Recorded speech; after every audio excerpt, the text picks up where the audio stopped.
और अगर आपके माता पिता, दादा दादी से लेकर किसी नाते रिश्तेदार के किसी भी सरकारी या प्राइवेट बैंक में अनक्लेम्ड अमाउंट जमा है और उनकी अचानक मौत हो जाने से बैंक में जमा रकम के बारे में आपको कुछ भी नहीं पता है, तो आप निराश मत हों। आरबीआई के उद्गम पोर्टल पर बस एक क्लिक करके आप किसी भी बैंक में जमा अनक्लेम्ड डिपॉजिट की रकम का पता लगा सकते हैं। आखिर कैसे, देखिए रिपोर्ट।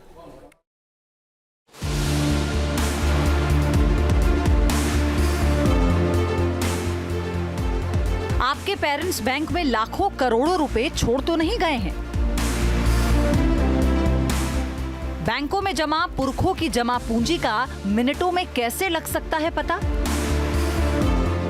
आपको कैसे मिल सकती है बैंक में जमा लावारिस पड़ी पैतृक संपत्ति?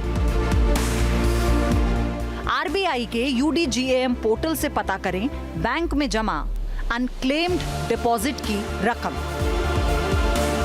अगर किसी के माता पिता, दादा दादी से लेकर नाते रिश्तेदारों के किसी भी बैंक खाते में लाखों करोड़ों जमा हैं और उनकी अचानक मौत हो जाती है और ऐसे में उनके वारिस को पता ही नहीं कि उनके अपने बैंक में कितने रुपए छोड़कर गए हैं, फिर क्या होगा? आरबीआई यानी भारतीय रिजर्व बैंक ने बैंकों में जमा अनक्लेम्ड अमाउंट का हिसाब किताब के लिए एक पोर्टल लॉन्च किया था जिसका नाम है यूडीजीएएम। आरबीआई के इसी पोर्टल ने लोगों का रास्ता आसान कर दिया है, यानी पोर्टल के जरिए पता लगाया जा सकता है कि उनके नाते रिश्तेदार के नाम पर कितनी रकम बैंक में जमा है। मार्च 2024 में यूडीजीएएम पोर्टल की शुरुआत में ही इससे 30 बैंक पोर्टल जोड़े गए जो आरबीआई के डीईए फंड में जमा करीब 90% अनक्लेम्ड डिपॉजिट को कवर करते हैं। आरबीआई के यूडीजीएएम पोर्टल से बिना दावे वाली बैंक में जमा रकम को घर बैठे खर्च करने के लिए पोर्टल पर रजिस्ट्रेशन करना जरूरी होता है।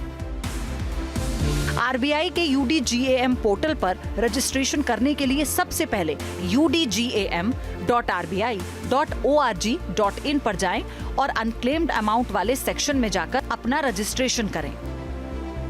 रजिस्ट्रेशन के लिए अपना रजिस्टर्ड मोबाइल नंबर और नाम डालें।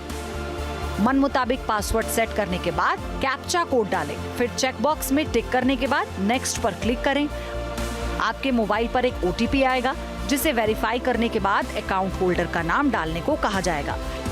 इसके बाद बैंक का नाम सेलेक्ट करना होगा। फिर आपको अपने PAN, voter ID, driving licence number, passport number में से किसी भी दस्तावेज की सही जानकारी दर्ज करानी होगी। सर्च बटन पर क्लिक करते ही अगर कोई अनक्लेम्ड अमाउंट होगा तो वो सामने पोर्टल पर दिखाई देने लगेगा। उद्गम नाम से रिजर्व बैंक ने पोर्टल शुरू किया है जिसमें जाकर आप अपना रजिस्ट्रेशन करवा सकते हैं, यानी आप रजिस्टर्ड अपने आप को कर सकते हैं अपने मोबाइल नंबर के साथ। और उसके बाद उस पोर्टल के ऊपर जाकर आप जिस व्यक्ति के नाम से डिपॉजिट ढूंढना चाहते हैं उसकी डिटेल, उसका पैन, आधार, फ़ोन नंबर या जो जानकारी वो मांगता है आप अगर उस पर देते हैं तो आपको पता लग सकता है कि किस बैंक में आपके किसी जो रिलेटिव का जो आज इस दुनिया में नहीं है उनका पैसा बैंक में अनक्लेम डिपॉजिट के रूप में पड़ा है।